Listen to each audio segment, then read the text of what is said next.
கோழையிடம் கரிசனை குடியிருந்து என்ன பயன்? அழுகை என்றாலும் அது ஆறுதலுக்கு அடையாளம். ஆபத்து வேளையில் ஆறுதல் தந்தது பெண்மை. 8ஆம் நிலையில் எருசலேம் மகளிரை இயேசு சந்திக்கிறார்.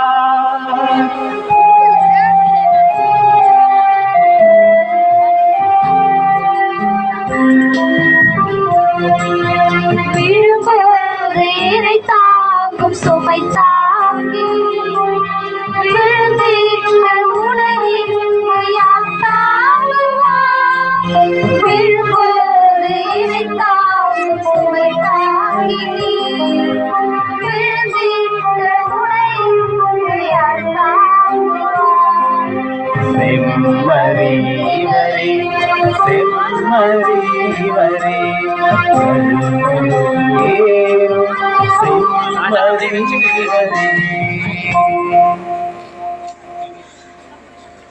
திவ்ய இயேசுவே, உம்மை ஆராதித்து வணங்கி உமக்கு நன்றி ஸ்தோத்திரம் செய்கின்றோம். ஏனென்றால் அச்சிஷ்ட பாரமான சிலுவையை கொண்டு உலகத்தை மீட்டு ரட்சித்தீர்.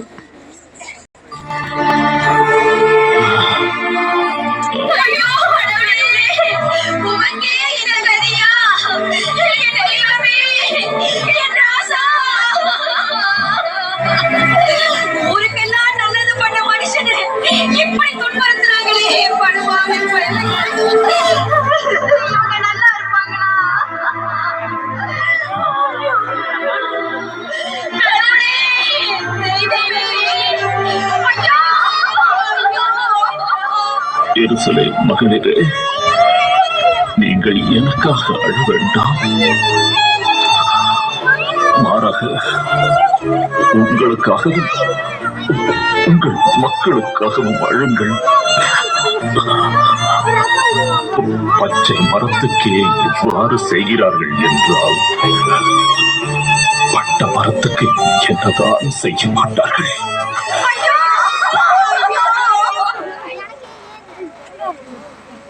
எட்டாம் நிலை ஆற்றுப்படுத்தும் ஆளுமை செயல். மனித இனத்துக்கு துன்ப வேளையில் துயர் துடைக்க துணை நிற்பது ஆறுதல் வார்த்தை. வடிந்தொழுகும் விழிநீரை விரல் கொண்டு விளக்கிடுவதும் ஆறுதலான வார்த்தை. குணம் பெற்ற குருடர் 10 பேரில் ஒருவனின் நன்றிக்கே பூரித்த இறைமகன். இந்த ஆறுதல் வார்த்தைகள் கேட்டு பூரிக்காமல் இருப்பாரா? இவைதான் ஆற்றுப்படுத்தும் ஆளுமை. இன்று கண்ணீர் வடிக்கும் போலிகளும் ஒப்புக்கு மாரடிக்கும் கூலிகளும் மிகுந்துவிட்டு இம்மண்ணுலகில் நீடிக்கும் நிஜத்துக்கும் வேறுபாடு தெரிவதில்லை. ஆனால் இத்தகைய ஆறுதல் இதயத்தின் அடித்தளத்திலிருந்து உதயமாக வேண்டும். அப்படி உதயமானதுதான் எருசலேம் நகரத்து பெண்களின் குமுறல்கள்.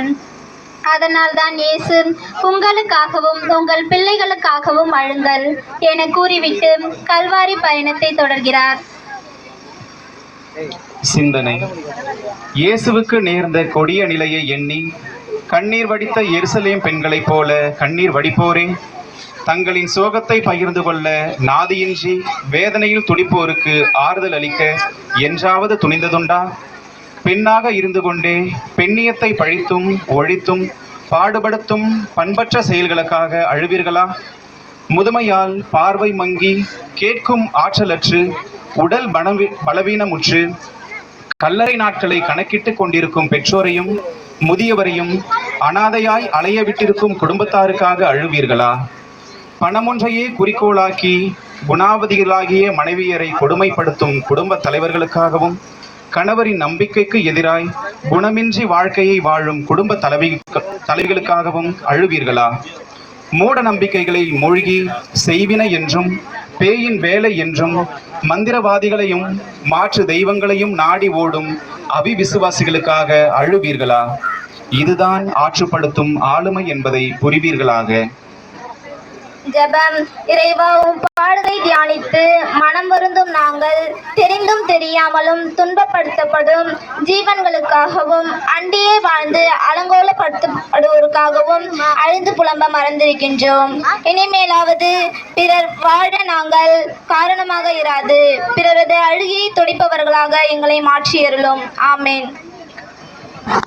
எங்கள் பேரில் தயவாயிரும் சுவாமி, எங்கள் பேரில் தயவாயிரும். எங்கள் பேரில் தயவாயிரும் சுவாமி, எங்கள் பேரில் தயவாயிரும். மரித்த விசுவாசிகளின் ஆன்மாக்கள் இறைவனுடைய இரக்கத்தினால் நித்திய சமாதானத்தில் இளைப்பாறுவார்களாக.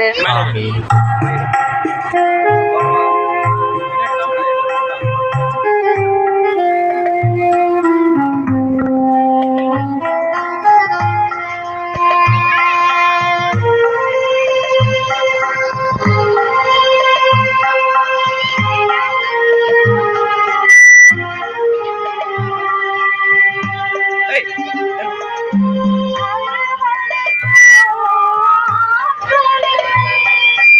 அழைப்பதற்கோ கரங்கள் இல்லை,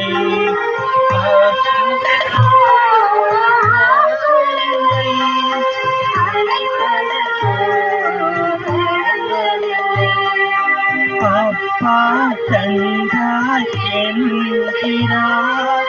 ஐயோ பாவம் வேதமைந்த, ஐயோ பாவம் வேதமைந்த. கல்வாரியே மலை மேலே பல்வர்களின் நடுவினிலே கனிவுள்ள முகம் பார்த்தேன். அது கர்த்தரின் முகமன்றோ, அது கடவுளின் முகமன்றோ.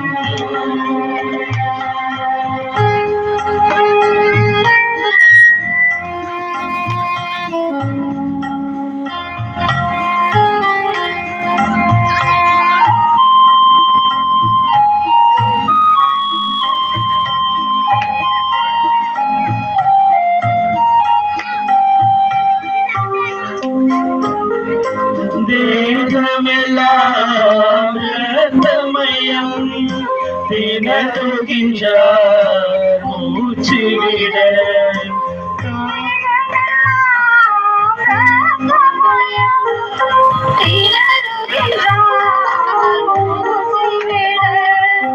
தாகம் தாகம் என்கிறார், தண்ணீர் கொடுக்க யாருமில்லை, தண்ணீர் கொடுக்க யாருமில்லை. கல்வாரி மலவேலே கல்வர்களின் நடுவிலே கனிவுள்ள முகம் பார்த்தேன்.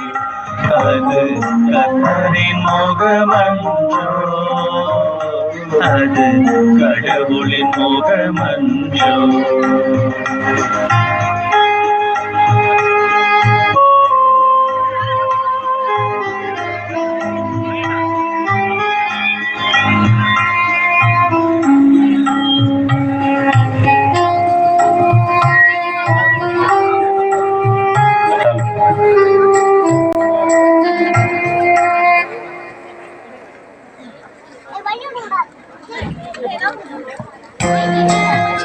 சீன் இருக்காப்போ சீன் இருக்காப்போ சீன் இருக்காப்போ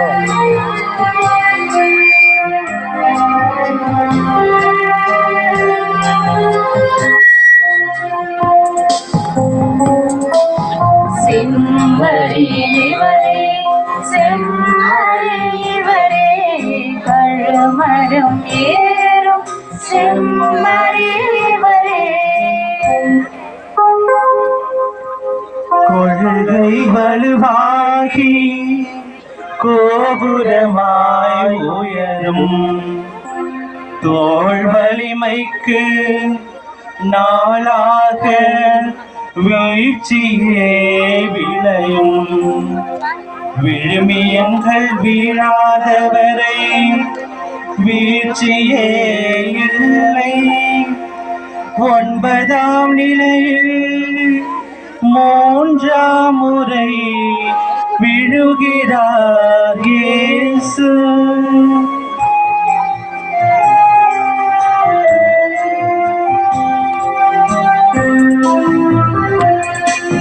விழும்போது இலை தாங்கும் சுமை தாங்கி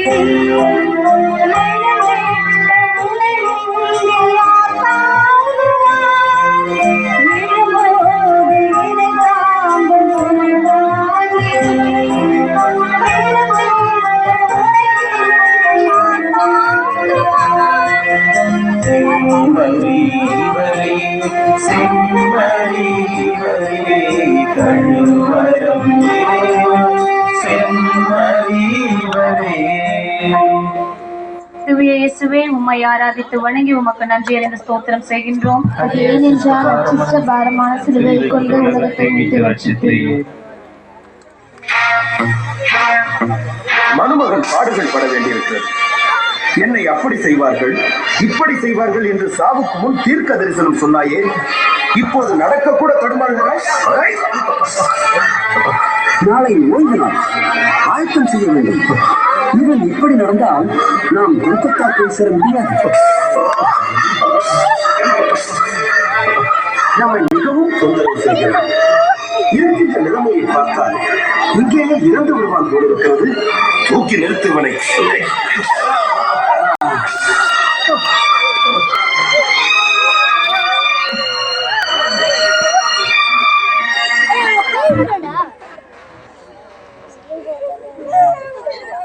ஒன்பதாம் நிலை வித்தாகம் விழுது. வீழ்ச்சியும் வாழ்க்கைதான். அவற்றை வீணடிக்காமல் வெற்றி கொண்டால் விழுதும் வித்தாகும். கல்வாரி மலை நோக்கிய நடையால் கணுக்கால்கள் வலுவிழுக்கும். இரத்த ஓட்டம் குறைந்து 3ஆம் முறையாக மண்ணை மண் உடல் முத்தமிடுகிறது. சமூகத்தில் ஓரம் கட்டப்பட்டோருக்காக உழைக்கும் போது ஏற்படும் வீழ்ச்சிகள் அல்ல, அது புதிய சமுதாயத்தில் வீசி எறிந்த விடியலின் வித்துக்கள். அவை மண்ணுக்குள் மறைந்திடுவதில்லை, முளையிட்டு முன்னே வரும். அப்படிதான் ஆண்டவர் இயேசுவும் மீட்பு பணியின் மகுடம் சூட்ட அமைதியாக எழுந்து நடக்கிறார். சிந்தனை. அன்புக்குரியோரே, பனியின் வீழ்ச்சி பூவிதழின் மலர்ச்சி, மழை நீரின் வீழ்ச்சி விளைபயிர்களின் எழுச்சி, பாடுவோரின் வீழ்ச்சி இஸ்ரேலரின் எழுச்சி, சவுலின் வீழ்ச்சி பவுலின் எழுச்சி, பரமனின் வீழ்ச்சி பாவிகள் மீட்சி. நம்மவர் எழுச்சியோ வீழ்ச்சியோ வித்தாகும். விழுது போன்றது இயேசுவை பின்தொடர்வதால் பறைசாற்றும். நாம் பலமுறை வீழ்கிறோம், எழுவதும் இல்லை, மீண்டும் எழ முயற்சிப்பதும் இல்லை. அதே வேளையில் நம்மில் ஒரு சிலர் அடுத்தவரை கீழே தள்ளுவதையே அக்கறையோடு செய்து வருகிறோம். அதற்கு முற்றுப்புள்ளி இடுவது எப்போது? இயேசுவை எழுப்பிட எத்தனை